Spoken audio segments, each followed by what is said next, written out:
बिहार में जहरीली शराब से हुई मौतों के बाद जारी विवाद के बीच मुख्यमंत्री नीतीश कुमार आज शराबबंदी कानून पर समीक्षा बैठक करने जा रहे हैं। हालांकि इससे पहले नीतीश कुमार ने स्पष्ट शब्दों में कहा है कि यह बैठक इसलिए हो रही है कि इस कानून का और सख्ती से पालन किया जा सके। सुझाव और बैठक के बाद उसे और दुरुस्त किया जाएगा। वहीं नेता प्रतिपक्ष तेजस्वी यादव ने समीक्षा बैठक से पहले मुख्यमंत्री नीतीश कुमार से 15 सवालों के जवाब मांगकर एक बड़ी सियासी दांव खेलते हुए कहा, शराबबंदी पर माननीय मुख्यमंत्री जी से मेरे कुछ ज्वलंत सवाल हैं। आशा है आज की समीक्षा बैठक से पूर्व वो इनका उत्तर देंगे, अन्यथा बैठक में इन पर विमर्श करेंगे। अगर ऐसा नहीं होगा तो फिर यह विशुद्ध नौटंकी होगी।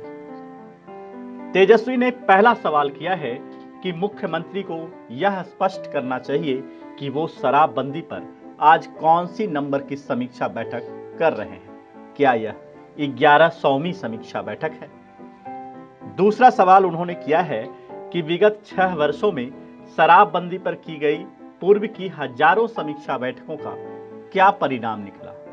अगर प्रदेश के मुख्यमंत्री की समीक्षा बैठक के बाद भी वांछित परिणाम नहीं मिले तो यह प्रशासन की नहीं, सरासर मुख्यमंत्री की घोर विफलता है।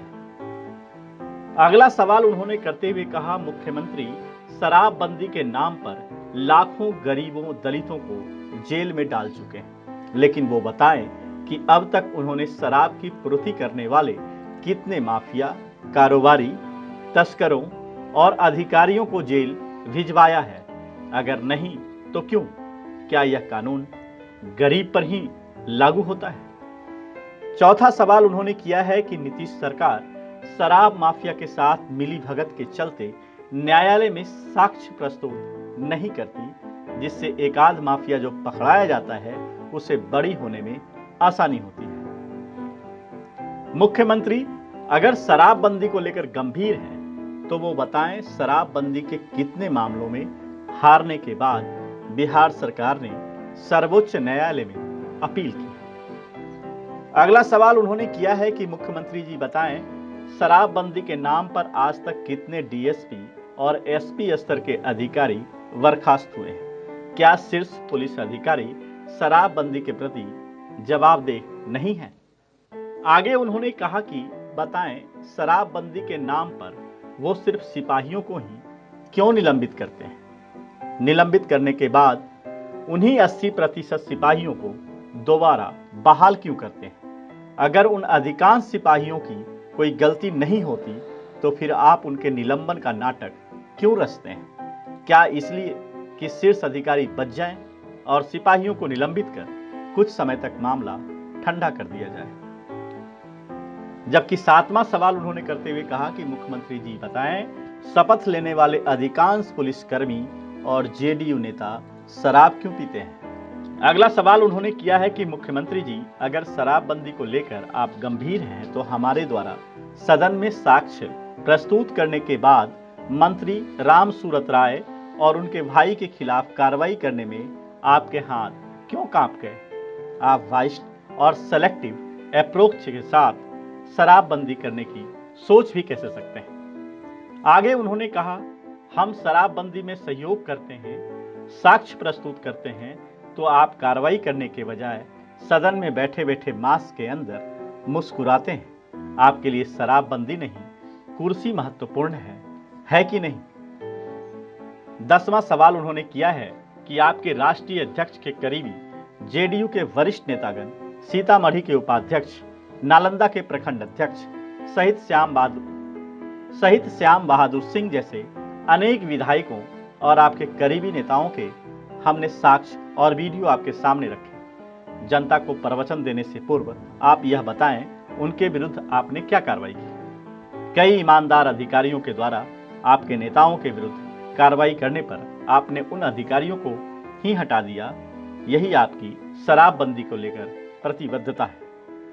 आगे उन्होंने कहा है कि मुख्यमंत्री जी आप विपक्ष के किसी भी सकारात्मक फीडबैक, सुझाव और जमीनी हकीकत को हमेशा राजनीतिक चश्मे से देखते हैं, इसलिए हर बात में आपको राजनीति ही नजर आती है। हमारी नहीं तो अहंकार त्याग कम से कम आपके वरिष्ठ सहयोगी और पूर्व मुख्यमंत्री आदरणीय जीतन राम मांझी जी और भाजपा के प्रदेश अध्यक्ष सहित अनेक सांसद जो इसकी खामियां गिनाते हैं, उन पर तो गौर कीजिए। अगला सवाल करते हुए उन्होंने कहा, वह शराब माफिया जिसकी वजह से अनेक मौतें हो जाती है, वह आपके बेडरूम तक कैसे पहुंचता है?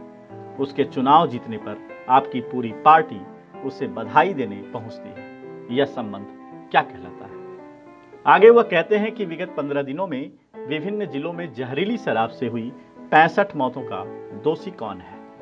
14वां सवाल के रूप में उन्होंने कहा, शराबबंदी के बावजूद प्रदेश की सीमा के अलावा 4-5 जिलों की सीमा पार कर करोड़ों लीटर शराब गंतव्य स्थल तक कैसे पहुंचती है?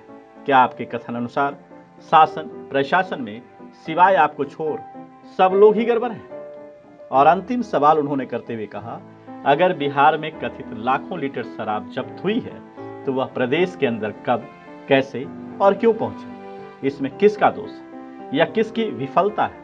अगर सरकार में बैठे माफिया, तस्कर, सत्तारूढ़ नेता और अधिकारी बिहार में प्रति माह करोड़ों लीटर शराब की पूर्ति नहीं कराते तो क्या अदृश्य सुशासनी भूत यह सप्लाई करता और कराता है?